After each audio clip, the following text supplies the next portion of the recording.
आज का ये टॉपिक है डेप्रीशिएशन और क्वेश्चन नंबर 20 है टीएस ग्रेवाल का। क्वेश्चन में रीड करता हूं। The following is the balance extract in the books of Ashutosh on 1 April 2024। Machine का बैलेंस हमें 5 लाख दे रखा है।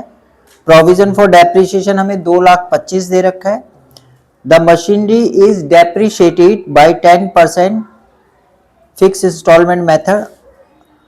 The accounting year being April to March, October 2024, a machine which was purchased on 1st July 2021, 1 lakh was sold 42,000.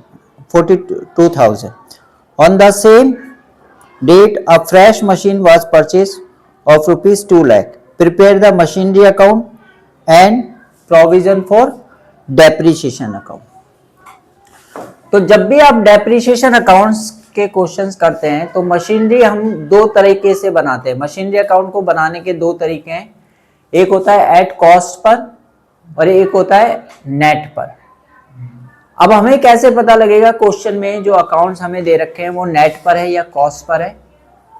तो जब भी machine या किसी भी एसेट्स के साथ उसका डेप्रीशिएशन का बैलेंस दे रखा होता है तो इसका मतलब है कि आप उसे कॉस्ट पर बना रहे हैं। किस पे बना रहे हैं? Cost per. और जब डेप का बैलेंस नहीं होता, प्रोविजन फॉर डेप्रीशिएशन का बैलेंस नहीं होता, तब वो किस पे होता है? नेट पर। अब यहाँ पे हमें मशीन का बैलेंस दे रखा है 5 लाख और प्रोविजन फॉर डेप भी दे रखा है हमें। तो हमारे को दो अकाउंट्स बनाने। तो पहला अकाउंट हमारा है मशीनरी अकाउंट,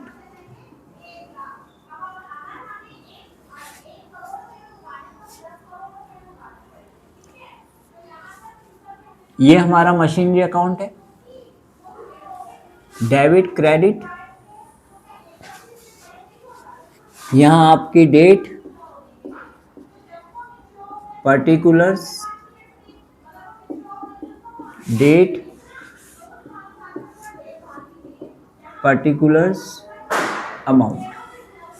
और इसी के जस्ट नीचे हम बना लेंगे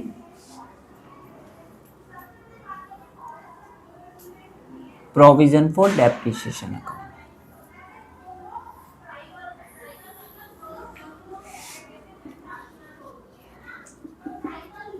provision for depreciation account. Date, particulars, amount, date, particulars, amount. तो सबसे पहले जो भी हमें इसका बैलेंस दे रखा है उस बैलेंस को ट्रांसफर करना है। तो हमें पहले ये देखना है मशीनरी की नेचर क्या है। नेचर में हमने अकाउंट्स को 5 कैटेगरी में डिवाइड किया है, assets, liabilities, capital, revenue, expenditure. तो मशीनरी की नेचर है एसेट्स है। मशीन क्या हमारी? एसेट्स है। जितनी भी एसेट्स होती है उनका ओपनिंग बैलेंस कहाँ लिखा जाता है? डेबिट साइड में। तो 2024 1 अप्रैल को हमारा मशीन का बैलेंस है टू बैलेंस BD, वो है हमारा 5 लाख। और इसी तरह प्रोविजन फॉर डेप्रीशिएशन की बात करें तो प्रोविजन फॉर डेप्रीशिएशन का नेचर जो है, ये कोई भी रिजर्व जो भी होगा वो हमारे लिए लायबिलिटीज होती है। तो ये हमारे लिए लायबिलिटीज का ओपनिंग बैलेंस क्रेडिट साइड में आएगा 2,25,000। तो एसेट्स का बैलेंस डेबिट साइड में लिखना है और प्रोविजन फॉर डेप का बैलेंस कहां लिखना है? क्रेडिट साइड में। ठीक है। अब जिस मशीन को हम यहां पे सेल कर रहे हैं, कह रहा है कि 1 अप्रैल डेप्रीशिएशन का रेट है 10% फिक्स इंस्टॉलमेंट मेथड यानी स्ट्रेट लाइन मेथड। अकाउंट अप्रैल से मार्च चलता है। अक्टूबर 2024 को एक मशीन हमने जो जुलाई 2021 को खरीदी थी 1 लाख रुपए की, उसे 42,000 रुपए में बेच रहे हैं। तो जिस मशीन को हम सेल कर रहे हैं, किस डेट पे परचेज की है, किस डेट पे उसे सेल कर रहे हैं और उस टाइम पीरियड में हमने उसे कितना डेप्रीशिएट कर दिया है, वो सारी आपको इंफॉर्मेशन वर्किंग नोट में आपको यहां दिखानी है। ये नीचे वाला ये आ रहा है, ठीक है। तो वर्किंग नोट करते हैं हम इसका।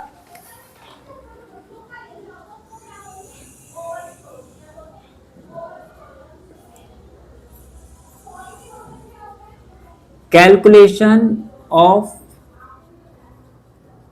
प्रॉफिट और loss on sale of machinery. Machine को बेचने से हमें कितना प्रॉफिट और कितना लॉस हुआ ये हमें कैलकुलेट करना है। तो सबसे पहले हम कॉस्ट प्राइस लिखेंगे, कॉस्ट प्राइस ऑफ मशीनरी। जिस मशीन को आप बेच रहे हो उसकी कॉस्ट प्राइस क्या है, एज ऑन 1 जुलाई 2021 में वो आपके लिए 1 लाख रुपए की थी। ये मशीन कितने की आपकी, 1 लाख रुपीस की। 1 जुलाई 2021 को हमने इस मशीन को 1 लाख रुपए में परचेज किया था और अब हम उसे सेल कब कर रहे हैं, देखिए सेल कर रहे हैं हम उसे 1 अक्टूबर 2024। अब जुलाई से अगर आप परचेज करते हो 21 में और इस तारीख को सेल करते हो तो पहले इसका टाइम पीरियड देखिए, जुलाई, अगस्त, सितंबर, अक्टूबर, नवंबर, दिसंबर, जनवरी, फरवरी, मार्च। तो 21 और 22 के लिए 9 मंथ, 9 मंथ्स, फिर 22 और 23 के पूरे 12 महीने, फिर 23 और 24 के 12 महीने और फिर 1 अप्रैल से 1 अक्टूबर तक के 6 महीने।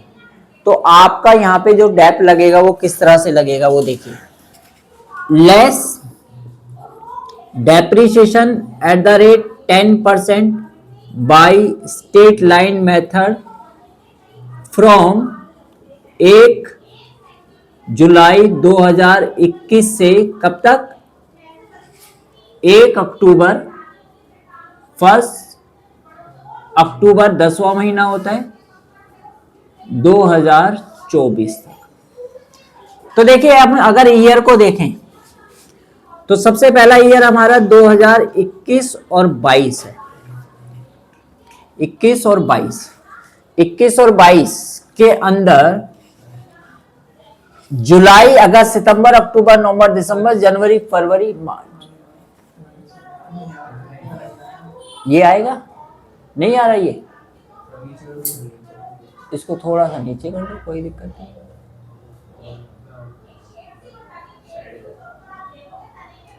बस ओके। तो 2021 और 22 के अंदर 21 और 22 जुलाई, अगस्त, सितंबर, अक्टूबर, नवंबर, दिसंबर, जनवरी, फरवरी, मार्च, कितने महीने हो गए, 9 महीने। तो यहां पे 9 मंथ्स का डेप। 10% अगर 1 लाख का निकालते तो 10,000 रुपए होता है पूरे साल का। तो 9 महीने का कितना होगा आपके हिसाब से, 7,500 होगा। भाई देखो पूरे साल का अगर 10,000 है तो आधे साल का कितना हो जाएगा, आधे साल का कितना होगा, 5, और आधा करेंगे तो 2.5 और 5 को जोड़ेंगे तो कितना हो गया, 9 महीने का हो गया। अब इसके बाद कौन सा ईयर, 2022 और 23, इसमें तो पूरा 1 साल है तो 10,000। फिर 2023 और 24, इसमें भी पूरा साल है तो इसका भी कितना हो गया, 10,000। फिर 2024 और 25, इसमें अक्टूबर में बेच रहा है तो ये तो इसी ईयर में आएगा ना, 24-25 में। तो यहां पे केवल 6 मंथ है ये आपके पास, और 6 मंथ का डेप कितना बनेगा, 5,000। पहले 9 महीने थे तो 7.5, फिर पूरा 1 साल है, फिर एक पूरा साल है, और अब केवल 6 महीने। तो 20,000, 25,000, 25, 32,500, ये टोटल आपने अभी तक इस पे 32,500 का डेप लगा दिया। तो 32,500 का अगर हम डेप लगाते हैं तो ये बचता है हमारा क्या, ये आ गई हमारी बुक वैल्यू। जिस तारीख को हम उसको सेल कर रहे हैं उस समय इसकी वैल्यू कितनी है, 67,500। और इस चीज को हम कितने में सेल कर रहे हैं, इसकी सेलिंग प्राइस हमारे को दे रखी है 42,000 रुपए की। कितने की, 42,000 की। तो 42,000 अगर हम इसको सेल करते हैं तो डेफिनेटली आपको कितने का, ये क्या कहलाएगा, लॉस ऑन सेल कहलाएगा। क्या कहलाएगा? Loss on sale. तो आपको इस मशीन को जिसकी कीमत 1 लाख थी, कब थी 1 लाख? 1 जुलाई। तो जुलाई से अक्टूबर 2024 तक कितना डेप लगा दिया आपने उस पे? 32। तो 1 लाख वाली चीज को 32,500 का डेप्रिशिएट कर दिया आपने, तो उसकी बुक वैल्यू रह गई 67,500, और उसको अगर हम 42,000 में सेल करेंगे तो हमें 25,500 का क्या हो जाएगा? लॉस हो जाएगा। अब इस पूरी मशीन को जिसको हमने सेल किया है, इसकी पूरी ज्योग्राफी आपको यहां लिखनी है, हिस्ट्री ज्योग्राफी यहां लिखनी है। क्या लिखना है इसमें? इसमें हिस्ट्री ज्योग्राफी में क्या लिखना है? 2024 1 अक्टूबर। सबसे पहले आप यहां पे लिखो प्रोविजन फॉर डेप्रिसिएशन अकाउंट। जिस मशीन को हम सेल कर रहे हैं उस पे अभी तक हमने कितना डेप लगा दिया वो लिखना है। तो कितना डेप लगाया हमने? 32,500। ये 32,500 यहां लिख दिया आपने। फिर इसी की डेट पर आपने उसे कितने में सेल किया वो दिखा दो। सेल वैल्यू कितने में सेल किया आपने? 42,000। अब देखो सिंपल सी बात है, अगर आप इन दोनों को टोटल करते तो आपका 1 लाख नहीं हो रहा। इसका मतलब क्यों नहीं हो रहा? क्योंकि आपने लॉस में बेचा है। तो जो लॉस हुआ वो भी आप यहां पे दिखाइए, by profit and loss account, loss on sale. और ये लॉस ऑन सेल हमें कितने का हुआ है? 25,500। अब आप इन तीनों को टोटल करेंगे पूरा 1 लाख हो जाएगा। ठीक है। अब लेकिन इस क्वेश्चन में एक नई बात क्या है कि आपने सेम डेट पर एक नई मशीन और परचेज कर ली है। अब सेम डेट क्या? 1 अक्टूबर को आपने एक न्यू मशीन और परचेज कर ली है। इसकी वैल्यू है कितनी? 2 लाख। तो भैया आप बताओ आपके पास टोटल मशीन थी कितने की? है टोटल मशीन 5 की थी, उसमें से 1 लाख की आप सेल कर रहे हो तो 4 लाख रह गई। 2 लाख की और ले लिया आपने, टोटल मिला के ये हो गई 7 लाख। और 7 लाख रुपए वाली मशीन में से अगर 1 लाख की मशीन आप सेल कर देते हैं तो 31 मार्च 2025 को आपके पास जो मशीन का बैलेंस बचेगा वो कितना बचेगा आपके हिसाब से? 6 लाख। लेकिन ये 6 लाख क्या है? सिंगल नहीं है, 1 और 2 है। 1 आपकी 4 लाख वाली है और 2 जो है आपकी क्या है? 2 लाख। टोटल मिला के ये 6 लाख की मशीन आ गई। एक मशीन पहले स्टार्टिंग में 5 लाख की थी। इस 5 लाख में से 1 अक्टूबर को आप एक मशीन बेच रहे हैं जिसकी वैल्यू कितनी है? 1 लाख। लेकिन 1 लाख कब थी उसकी वैल्यू? 1 जुलाई 2021 को। अब उस पे आपने डेप लगाया, 32,000 का डेप लगा चुके, 32,500 का डेप लगाने के बाद बुक वैल्यू 67,500 है। 42 में बेचा, आपको 25,500 का लॉस। ये पूरी हिस्ट्री आपने यहां लिख दी उस मशीन की। और जो न्यू मशीन परचेज की है वो इसकी वैल्यू को बढ़ा के 7 लाख कर देगा। अब बात आती है कि हमने जो डेप लगाया है प्रोविजन से, उस डेप में हमने उस मशीन पे भी डेप लगाया जिसको हम सेल कर रहे हैं और जो हमारे पास अभी बची भी है। तो मुझे यह देखना है, यहां पे देखिए प्रोविजन फॉर डेप्रिसिएशन का नाम है और ये भी नाम है। तो ये बाई वाला उठ के कहां पे आ जाएगा? 2 में आएगा। 2024 1 अक्टूबर को 2 किसके नाम से आ रहा है? Machinery account. इसकी वैल्यू कितनी रहेगी? 32,500। अब मैं एक आपसे एक बात पूछना चाहता हूं, इस डेट को ध्यान दीजिए। इस डेट पे, ये डेट क्या है? 1 अप्रैल। तो अभी तक 1 अप्रैल तक का जितना भी आपने मशीनों पे डेप लगाया ये उसका टोटल है। ये डेट देखिए क्या है? 1 अक्टूबर। जिस मशीन को आप बेच रहे हो ये उसका डेप है। कब तक का? 1 अक्टूबर तक का। तो सोच लीजिए ये एक डिपॉजिट है आपका, जहां पे डिपॉजिट कब तक का हुआ है? 1 अप्रैल तक का हुआ है। और आप विड्रॉ कर रहे हो उसमें से कितने का? 1 अक्टूबर तक का। तो ये तो पॉसिबल हो ही नहीं सकता। जब डिपॉजिट अप्रैल तक का किया तो अप्रैल तक का ही तो विड्रॉ करो।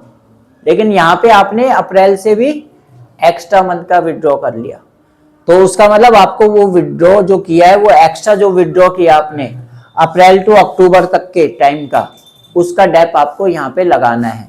तो 1 अक्टूबर अगर डेट यहाँ पे है तो पहले आपको 1 अक्टूबर तक का आपको डेप लगाना है यहाँ पे। तो बाय डेप्रीशिएशन अकाउंट। अब ये बात ध्यान रखना कि ये डेप्रीशिएशन किसका है। देखिए ये 9 महीने का डेप है, ये अप्रैल यहां तक का डेप जो है ना, यहां तक का वो इसमें इंक्लूड है, लेकिन अक्टूबर वाला जो 6 मंथ का 5,000 डेप है वो इसमें इंक्लूड नहीं है उस। तो इसलिए हमने यहाँ पे 5,000 लेना है।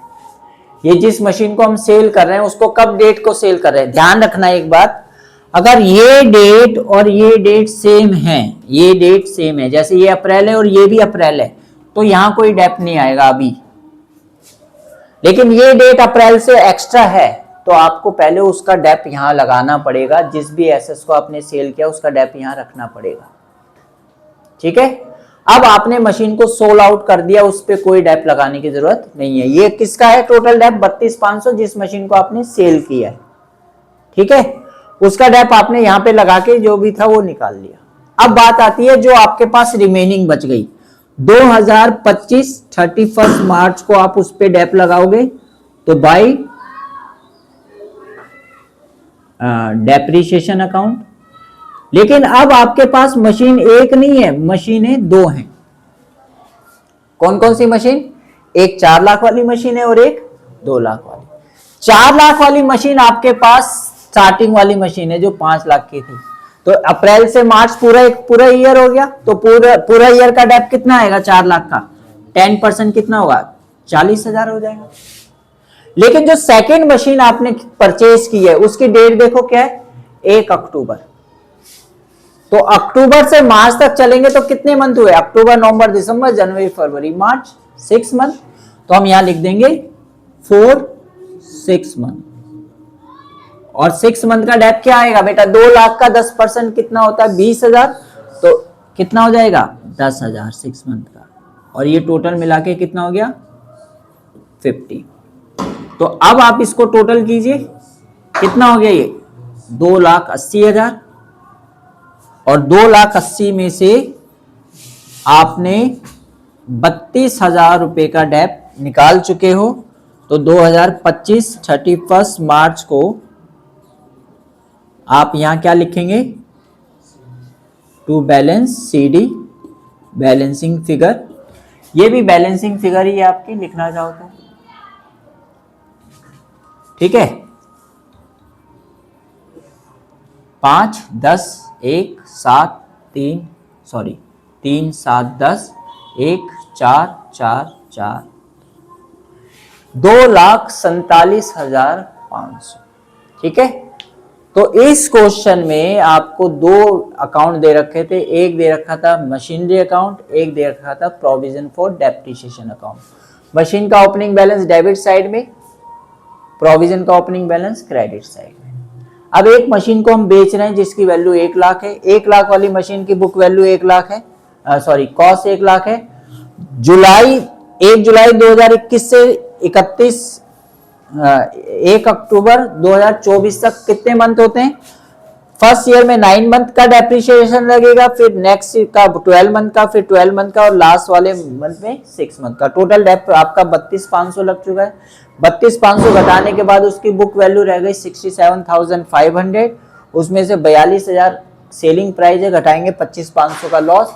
ये पूरा डेप्रिसिएशन सारी डिटेल यहाँ डाल देंगे हम, कितना डेप, कितना बेचा, कितना लॉस हुआ। और सेम ईयर में यहाँ पे एक नई मशीन और परचेज कर ली है, ठीक है, उस मशीन की वैल्यू 2 लाख है, 4 लाख बची हुई है, टोटल मिला के 6 लाख आ गया। यहाँ ध्यान देना है आपने, डेप का ओपनिंग बैलेंस आपके पास 2,25,000 था, जिस मशीन को सेल कर रहे हो उसका डेप का बैलेंस कितना है 32,500, लेकिन ये अक्टूबर है और ये अप्रैल है, तो अक्टूबर का आपको यहाँ पे 5,000 का डेप लगाना पड़ेगा। ठीक है, और जो मशीन नई परचेज की उस पर 6 महीने का डेप लगेगा, जो रिमेनिंग थी उस पर पूरे साल का लगेगा। इंपॉर्टेंट क्वेश्चन है 11th के अंदर, तो प्लीज इसको नोट डाउन कीजिए और चैनल को सब्सक्राइब और लाइक कीजिए। ठीक है।